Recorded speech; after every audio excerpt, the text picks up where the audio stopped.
하나님의 말씀은 디모데후서 1장 10절에서 14절입니다. 디모데후서 1장 10절에서 14절 한 목소리로 합독하시겠습니다. 이제는 우리 구주 그리스도 예수의 나타나심으로 말미암아 나타났으니 그는 사망을 피하시고 복음으로써 생명과 섞지 아니할 것을 드러내신지라. 내가 이 복음을 위하여 선포자와 사도와 교사로 세우심을 입었노라. 이로 말미암아 내가 또 이 고난을 받되 부끄러워하지 아니함은 내가 믿는 자를 내가 알고 또한 내가 의탁한 것을 그날까지 그가 능히 지키실 줄을 확신함이라. 너는 그리스도 예수 안에 있는 믿음과 사랑으로서 내게 들은 바 바른 말을 본받아 지키고 우리 안에 거하시는 성령으로 말미암아 내게 부탁한 아름다운 것을 지키라. 아멘. 호랑이는 죽어서 가족을 남기고 사람은 죽으면 이름을 남긴다. 내가 죽으면 얼마의 사람들이 나를 기억해 줄까? 얼마 동안 나는 사람들에게 기억되는 인물이 될까? 여러분 어떨 것 같아요? 나는 죽으면 정말 별로 사람들의 내리 속에 아마 1년만 지나가더라도 다 잊혀져 버릴 거야. 아니면 나는 오랜 세월, 오랜 시간 동안 사람들이 내리에 기억되는 그런 인물이 될 거야. 여러분 어떨 것 같아요? 우리나라 축구 이러면 누가 떠오릅니까? 네? 네. 축구, 우리나라 축구의 전설 이러면 그래도 아직까진 차범근 전 국가대표 감독, 차범근 선수, 차붐. 그래서 독일에서 아직까지 차붐이 굉장한 인기를 얻고 있다. 그렇게 말할 정도로 우리나라 축구계의 전설이다. 그 아들 차미네이터다 이렇게 불리는 차두리 선수가 어제 선수로서 은퇴식을 했습니다. 은퇴식을 했는데 참 많은 사람들이 차두리 선수에 대해서 굉장히 아쉬워했습니다. 아직까지 차두리 선수보다 참 나이 많은 선수들도 뛰고 있고, 그리고 지금 현재도 기량이 굉장히 절정이다 그렇게 말하는 아주 그런 선수인데 왜 그만두느냐 하면서 아쉬워합니다. 한 기자가 차두리 선수 은퇴를 앞두고 또 은퇴하면서 어떤 이런 기사를 썼습니다. 차두리 선수는 아버지처럼 어떤 축구에 독보적인 그리고 굉장히 뛰어난 실력을 발휘한 선수가 아니다. 여러분, 이 차두리 선수가 한 13년 가까이 선수 생활을 했는데 8번, 9번 그 구단을 옮겨 다녔습니다. 물론 잘해서 간 경우도 있겠지만은 못해서 임대되기도 하고 또 계약 기간이 끝나면 그곳에 있지 못하니까 또 다른 구단을 찾아서 옮겨 다니는 이제 그런 생활을 했기 때문에 어쩌면 실력으로는 이 선수가 굉장히 어떤 독보적이다. 아버지 그 차범근 선수처럼 전설적인 그런 인물로 인정받지 못했던 겁니다.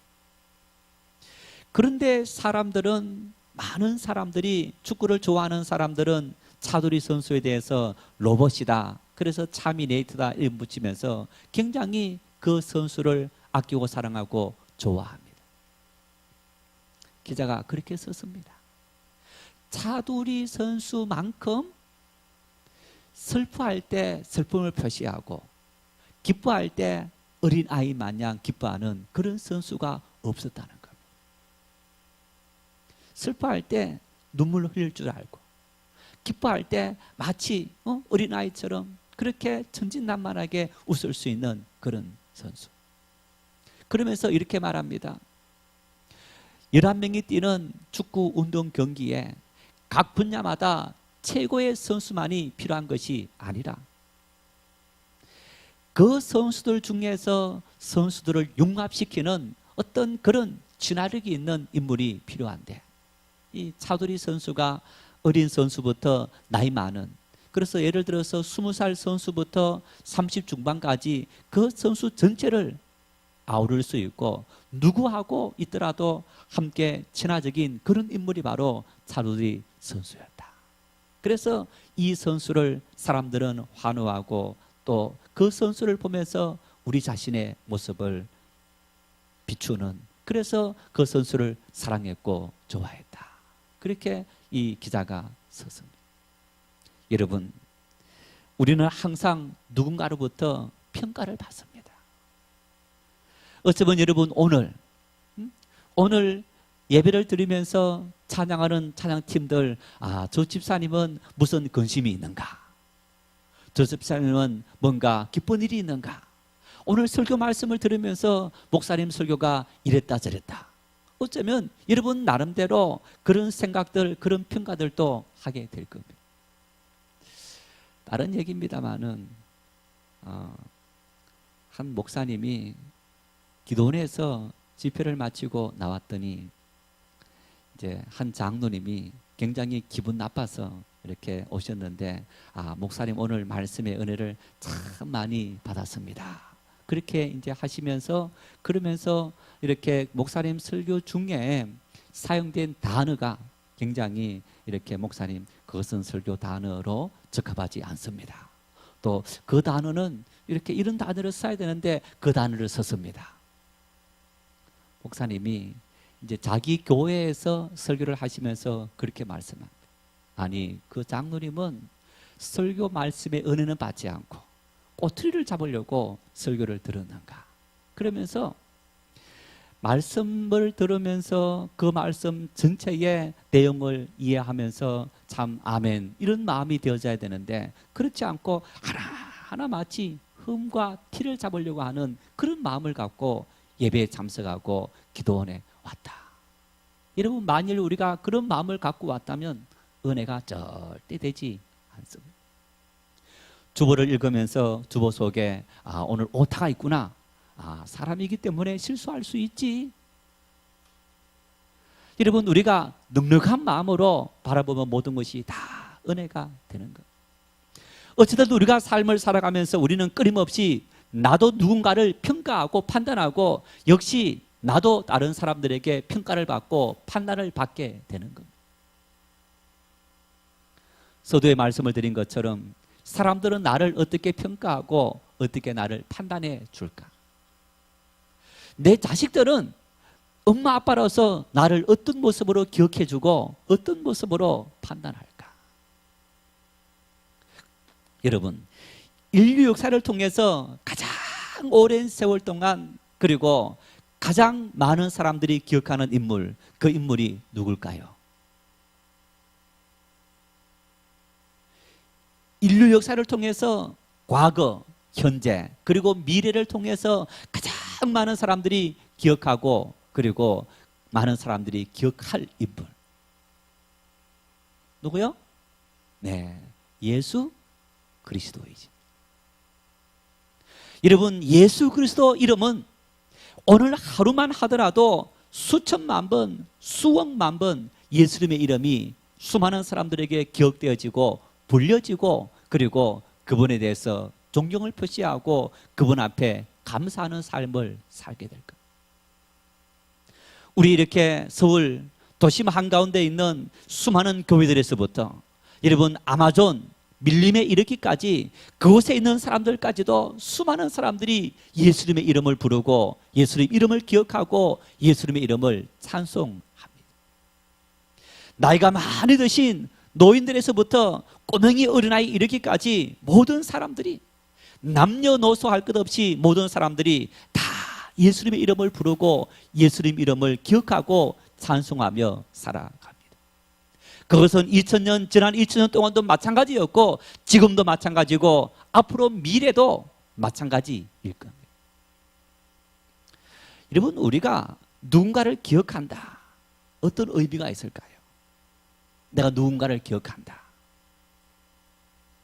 내가 누군가를 기억하고 무엇인가를 오늘 이 시대에 기억한다는 것은 오늘 우리가 삶을 살아가다가 보니까 그 사람이 참 그립다. 다시 말하면 지금 뭔가 내 마음에 내 삶에 필요한 인물이다. 그런 의미가 되는 겁니다. 오늘 내가 살아가면서 참 그 사람이 내가 그 사람처럼 살았다면, 그 사람이 나와 함께하고 있다면, 내가 어떤 그 사람을 통해서 뭔가를 이끌림 받을 수 있다면, 그래서 누군가를 우리는 기억하게 되는 거예요. 삶을 살면서 참 자식을 키우는 것이 참 힘듭니다. 여러분, 그럴 때 누구를 떠오릅니까? 부모 고생을 많이 시키신 분들은 참 우리 부모님도 나 때문에 이렇게 참 고통을 받으셨고 아파하셨겠구나, 그런 마음을 느끼는 것이 아니겠습니까? 우리가 예수님을 기억한다. 여러분, 오늘 우리가 예수님을 기억한다는 것은 우리의 삶을 통해서 예수님이 우리에게 뭔가 영향력을 끼치고, 오늘 우리에게 예수님께서 우리의 모든 필요한 것들을 채워주시는 그런 분이심을 내가 믿는다, 확신한다, 그런 의미가 있는 겁니다. 그래서 믿음이 없는 사람은 예수님을 기억하지 않습니다. 만일 여러분 하루를 살아가면서 예수님에 대해서 단 한 번도 기억하지 않고 예수님 이름을 부르지 않는다면, 어쩌면 우리는 예수님과 별로 상관이 없는 사람일 수 있는 겁니다. 물론 내가 삶을 살아가면서 나는 예수님의 도움이 필요하지 않아도 넉넉히 살아갈 수 있고 기쁨으로 살아갈 수 있는 그런 사람이야. 어쩌면 그런 사람들은 부르지 않을 수 있겠지만은, 하루하루 매 순간순간 살아가면서 주님이라고, 주님의 은혜였습니다, 주님의 인도하심이었습니다, 그런 고백이 없다면 어쩌면 우리는 주님과 별반 상관이 없는 그런 삶을 사는 인물일 수밖에 없는 것. 한번 시편 77편 11절 말씀을 같이 읽겠습니다. 곧 여호와의 일들을 기억하며 주께서 옛적에 행하신 기이한 일을 기억하리이다. 말라기 4장 4절입니다. 너희는 내가 호렙에서 온 이스라엘을 위하여 내 종 모세에게 명령한 법, 곧 율례와 법도를 기억하라. 여러분, 기억하라 이 말씀은 구약 말씀뿐 아니라 신약 수많은 말씀들 속에도 기억해라, 기억해라, 기억해라, 그렇게 말씀합니다. 여러분, 뭘 기억하라느냐? 하나님께서 호렙산에서 이스라엘 백성들에게 준 하나님의 모든 말씀을 기억해라. 그 율례의 말씀은 이런 말씀입니다. 너희가 이렇게 하라, 이렇게 하지 말아라. 그 말씀은 그 당시 이스라엘 백성들에게만 주신 말씀이 아니고 오고 오는 모든 사람들에게, 오늘 우리에게도 주님께서 주신 말씀인 겁니다. 다시 말하면 여러분, 그 말씀은 오늘 우리 역시 살아가면서 기억해야 될 말씀이고 지켜야 할 말씀이고 따라야 될 말씀이라는 얘기입니다. 뿐만 아니라 주께서 옛적에 행하신 기이한 일, 놀라운 일, 다시 말하면 기적들, 표적들, 기사들, 우리가 상상하지 못했던 엄청난 수많은 일들, 너희가 그 일을 기억해라. 어떤 의미입니까? 그것은 과거의 사건이 아니고 오늘 또 살아계신 그 하나님은 오늘 또 당신을 기억하고 의지하고 그 능력을 사모하는 사람들에게 삶을 통해 그런 역사가 이루어진다는 사실을 확실히 믿을 수 있기를 바랍니다. 주님을 믿고 의지하고 내가 꿈꾸지 못했고 내가 상상하지 못했던 그 일들이 오늘도 주님의 능력을 사모하고 은혜를 사모하는 사람들에게, 주님을 기억하고 주님께 우리의 모든 삶을 맡기는 사람들에게 주님은 그런 역사를 분명히 이루신다는 겁니다. 성경이 기록된 역사가 1600년입니다. 여러분, 1600년 동안 성경이 기록되어졌을 뿐 아니라 그 이전에도 그리고 그 이후에도 수많은 사람들이 주님을 찬송하고 믿고 있습니다. 우리 역시 마찬가지로 이 자리 나왔습니다. 내 마음속에 주님이 찾아오지 않았다면, 내 삶을 통해서 주님을 내가 만나지 못했더라면 우리가 주님 앞에 와서 예배하고 주님의 도움을 구하겠습니까? 그렇지 않습니다.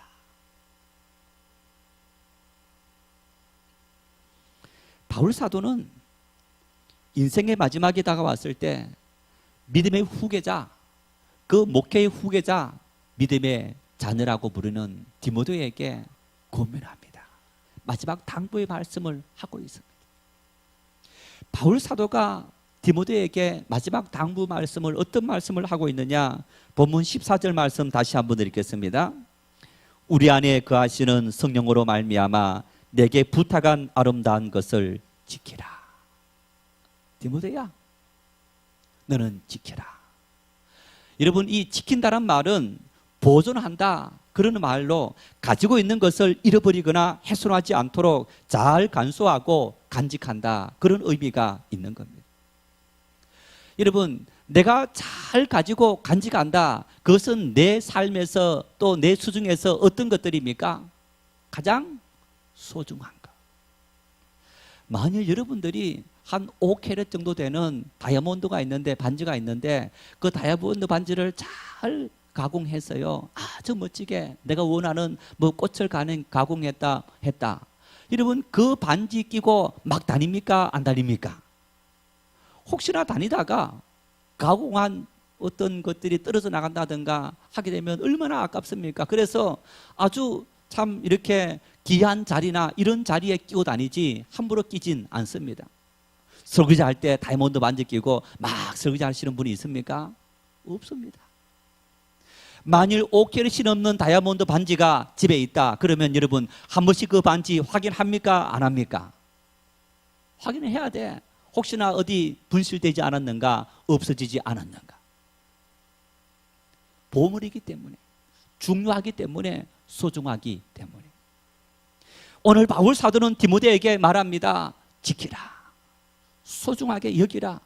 뭘 소중하게 여기라는 겁니까? 내가 너에게 말한, 내가 너에게 전달한 아름다운 것을 소중하게 여기라.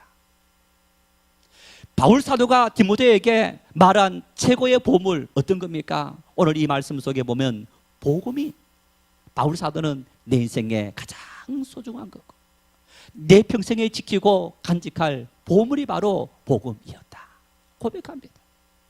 왜 복음이 그 인생의 가장 중요한 보물이었고, 그리고 이것을 또한 디모데에게까지 너가 너의 삶에 이것은 보물이야, 너는 지켜야 되고 결코 훼손하지 말아야 될 것이라고 왜 디모데에게까지 이 말씀을 전했느냐?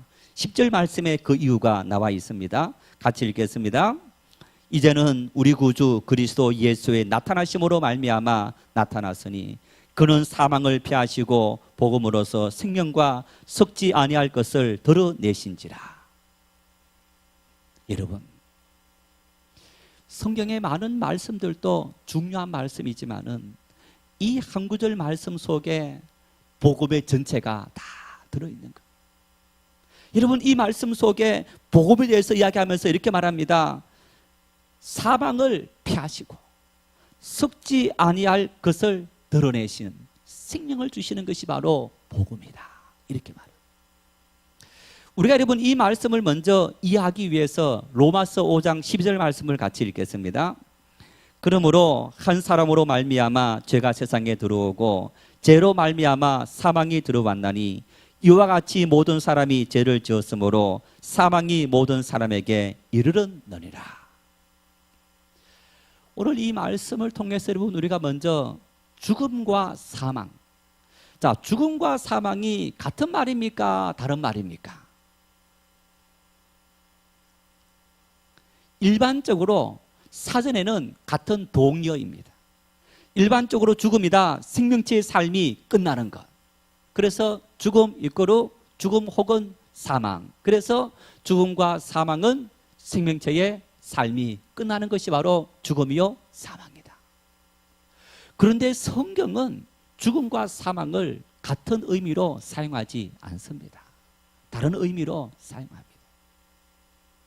세상에서는 여러분 사람을 말할 때 사람이 육체와 영혼으로 구성되어 있다 그렇게 말하지 않습니다. 그런데 성경은 이원설, 삼원설 이렇게 말하면서 영과 혼과 육, 아니면 영혼과 육체로 사람이 이루어져 있다. 그래서 하나님께서 인간을 만드실 때 흙을 빚어서 인간을 만드시고 그리고 그 코에 생기를 불어넣으시니 사람이 생영이 된지라, 이렇게 말씀합니다. 하나님께서 사람을 만드실 때 어떻게 만드셨느냐? 우리가 우리의 형상을 따라 우리의 모양대로 우리가 사람을 만들고, 그래서 여러분 사람은 짐승과 다른 존재인 겁니다. 짐승은 육체의 죽음이 끝나면 모든 것이 다 중단되고 끝나는 겁니다. 그러나 사람은 육체의 죽음이 끝난다고 끝나는 것이 아니고 사람은 영원히 살아가는 그런 존재로 지음을 받았다는 얘기입니다. 그래서 여러분 성경에 죽음이 이랬을 때는 육체의 죽음, 육체의 끝, 이것을 바로 죽음이다 이렇게 말하고, 사망이라 했을 때는 뭐냐? 하나님과 우리 사이의 모든 관계가 단절되어진 것을 사망이다 그렇게 말합니다. 육체가 밥을 먹어야 삽니다.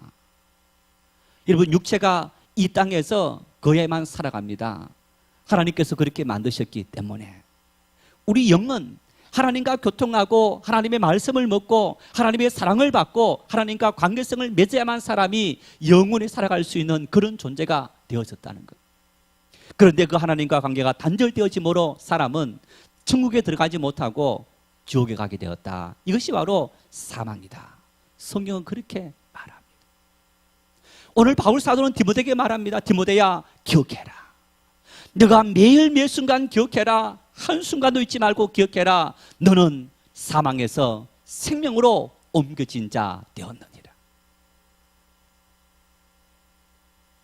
여러분, 이것이 기쁜 일이 아닙니까?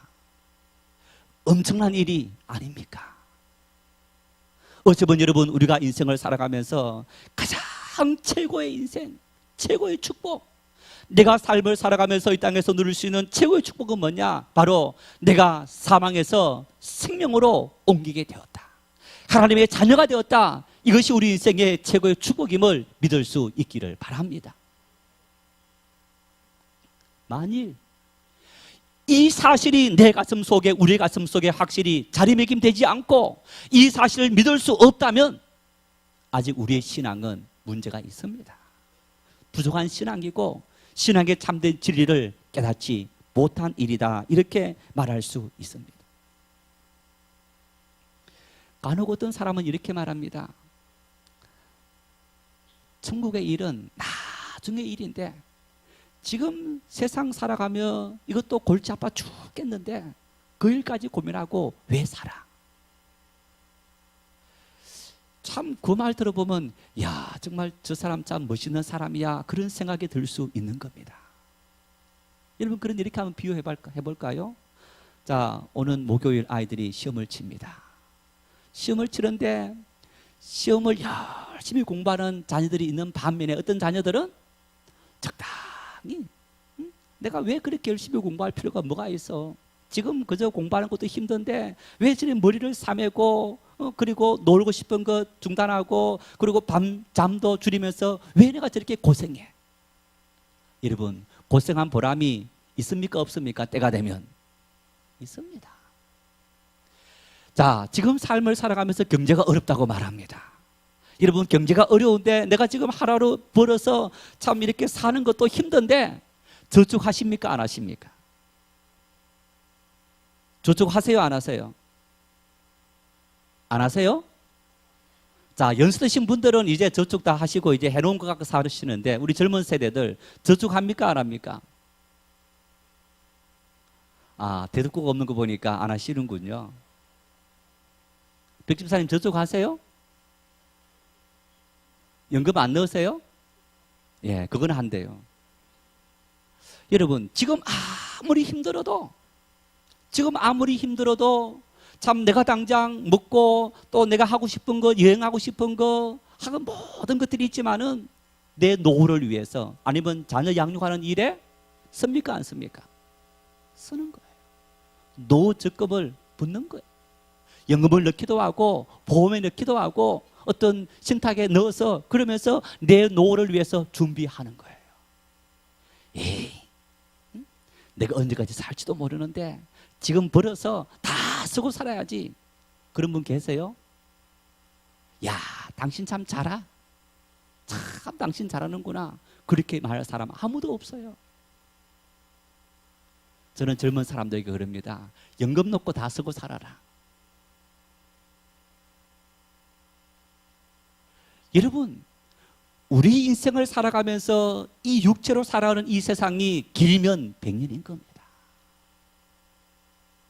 길면 100년은 이 세상이지만은 우리가 하나님 앞에 우리 영이 살아야 될 그 날은 이야 영원히 살아가야 될 그런 날들인 겁니다. 그 영원히 살아가는 우리 영혼이 사망에 이르렀다.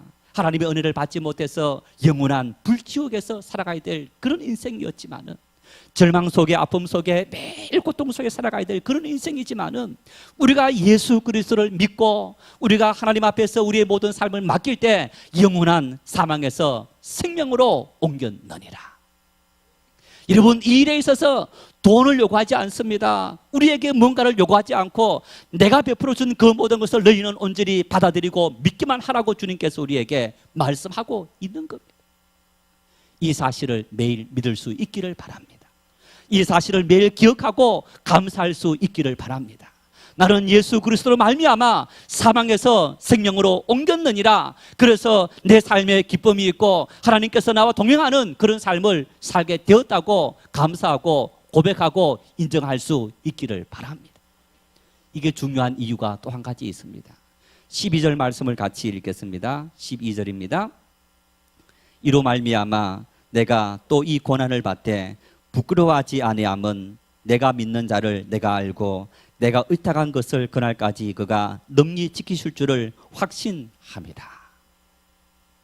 여러분, 제가 말씀을 준비하면서 이제 연구를 하고 생각하고 말씀을 이렇게 준비하다 보면 단어 속에, 뜻 속에 내가 생각하지 못했던 그런 큰 깨달음을 주실 때가 있는데, 이 12절 말씀이 바로 그런 말씀 중에 한 구절입니다. 바울 사도가 이렇게 말합니다. 내가 의탁했다. 내가 의탁했다. 의탁이라는 말은 이런 말입니다. 어떤 곳에 몸이나 마음을 의지하여 맡긴다. 여러분, 누구에게 여러분의 몸과 마음을 맡깁니까? 돈에 맡깁니까? 남편에게 맡깁니까? 아내에게 맡깁니까? 부모님에게 맡깁니까? 자녀에게 맡깁니까? 여러분의 집에 맡깁니까? 오늘 바울 사도는 말합니다. 나는 복음, 예수 그리스도에게 내 몸을, 내 인생을 의탁했다.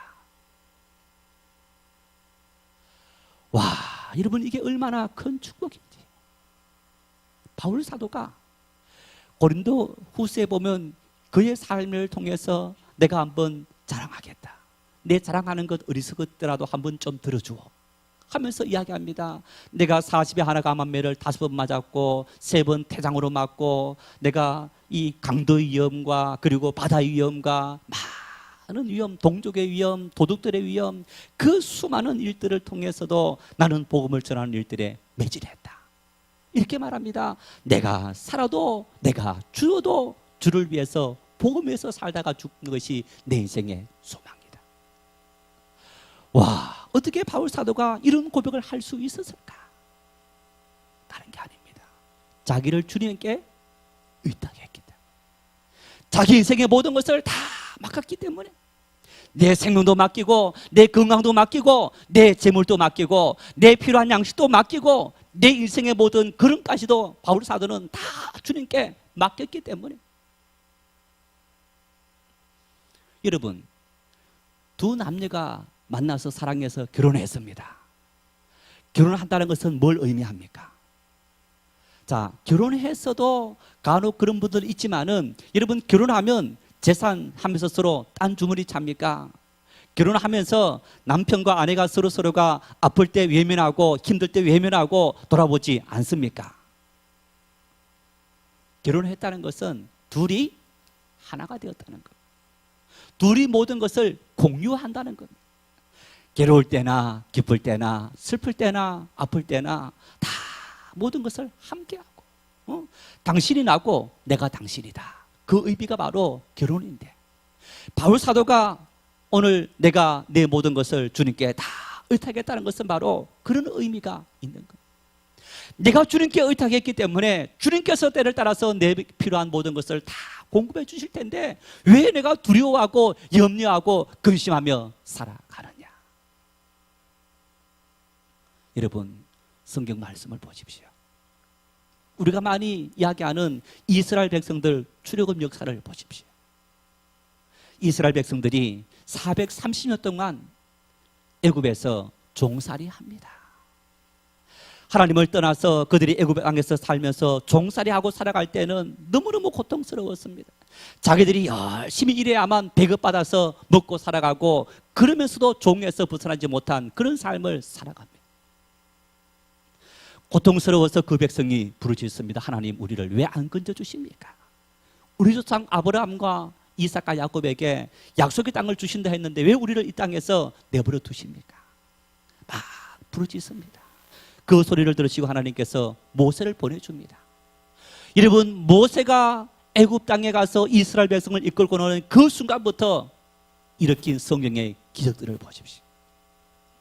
바로 앞에서 10가지 이적을 행합니다. 마지막 모든 장자가 죽는 그런 이적을 행하면서 이스라엘 백성을 애굽 떠나서 광야길로 인도하고 가나안까지 이끌어가는데, 그 성경의 여러분 모든 과정이 상세히 기록된 말씀이 바로 출애굽기와 민수기입니다. 그런데 여러분, 그 말씀을 보세요. 와, 어떻게 이런 일이 일어날 수 있는지. 홍해 바다가 갈라졌습니다. 반석에서 물이 납니다. 40년 동안 이스라엘 백성들이 일하지 않고도 하나님께서 매일매일 아침마다 만나를 내려주셨어서 그 만나를 먹고 살아갑니다. 신발이 떨어지지 않고 의복이 떨어지지 않았다고 이야기합니다. 하나님께서 추울 때는 불기둥으로, 더울 때는 구름기둥으로 이스라엘 백성을 지켜줬다고 말합니다. 가나안 땅에 여리고성 거대한 사람들이 살고 있었습니다. 그 성을 주님께서 무너뜨리시고 그 성에 들어가서 모든 사람을 다 죽이고 그 땅을 지배하고 살아가는 그런 삶이 되도록 그 백성들을 인도했습니다. 어떤 사람에게? 주님께 자신을 의탁한 사람에게. 자신의 모든 삶들을 주님께 맡기고 주님 말씀 앞에 순종하고 살아가는 그 모든 사람들에게 주님께서 이 땅의 모든 필요한 것들을 다 채워주시고 이끌어 주셨던 그런 주님의 손길을 우리가 볼 수 있는 것. 가만히 있으면서 주님 알아서 모든 것을 다 해주시겠지, 아니올시다. 나를 주님께 의탁하고 내 모든 삶을 주님께 다 맡길 때 주님은 때를 따라서 이거 필요하구나, 이것이 필요하구나, 이것이 필요하구나, 주님께서 그 모든 것을 채워주시는 줄 믿을 수 있기를 바랍니다. 복음서를 보더라도 마찬가지입니다. 여러분, 복음서에 수많은 이적들이 나타나 있습니다. 많은 기억이 나타나 있습니다.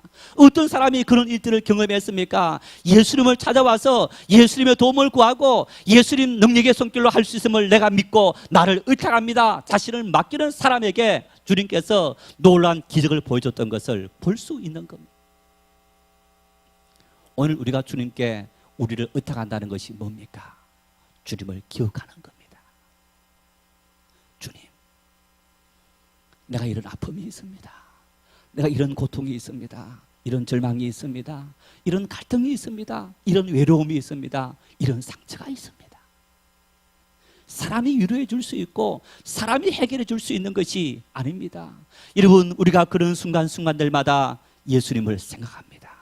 우리 위에 피 흘리셨고 우리 위에 이적을 행하셨고 우리에게 놀라운 사실을 보여주신 그 주님을 기억하고 그 주님께서 오늘 또 살아계시고 오늘 또 나와 함께 하시는 줄 나는 믿고 내 모든 삶을 당신의 손 앞에 온전히 맡겨드립니다. 여러분, 기억한다는 것은 이렇게 맡기고 의탁한다는 겁니다. 그런 의탁하는 사람에게 주님은 놀라운 이적을 보여주시는 줄 믿을 수 있기를 바랍니다. 믿음은 이처럼 나를 맡기는 것. 나를 맡긴다는 것은 바로 내 모든 삶의 순간순간마다 주님을 기억한다는 겁니다. 힘들 때마다 주님을 기억하고 주님께서 능히 이 모든 것을 해결하시고 주님께서 모든 것을 치료하시고 주님께서 때를 따라 내 모든 삶을 가장 최상으로 인도하실 줄 나는 절대적으로 전적으로 믿습니다. 그렇게 믿을 수 있기를 바랍니다. 예수님께서 3년 동안 제자들과 함께 했습니다. 여러분, 마지막 날 밤이 되었을 때 예수님께서 제자들에게 이제 내가 십자가를 져야 되고 죽게 될 거다. 제자들이 말합니다. 아니, 무슨 말씀입니까? 주님께서 어떻게 죽습니까? 결코 죽을 수 없습니다. 내가 그 모든 것을 맡겠습니다. 드디어 로마 군병들이 왔습니다. 예수님 잡아갑니다. 제사장의 종들이 와서 예수님 잡아갈 때 여러분, 베드로 이외의 모든 제자들이 다 뿔뿔이 도망을 가버립니다. 그나마 베드로조차도 예수님의 뒤를 따라갔습니다. 갈바에 떨어갔을 때 여종 한 사람이 저 사람도 저 예수라는 사람과 같은 당이다라고 말하자 베드로가 3번 아니라고 부인하자 달리 울면서 예수님께서 예언하시던 그 말씀이 이루어진 것을 볼 수 있습니다. 다음날 십자가 지시고 죽으셨습니다. 3일 만에 부활하셨습니다. 그리고 제자들을 찾아왔습니다. 여러분, 예수님께서 제자들을 찾아와서 배반하고 배신한 그 제자들에게 이 배신자들아 말씀하지 않았습니다. 그리고 예수님은 말씀합니다. 성령을 받으라.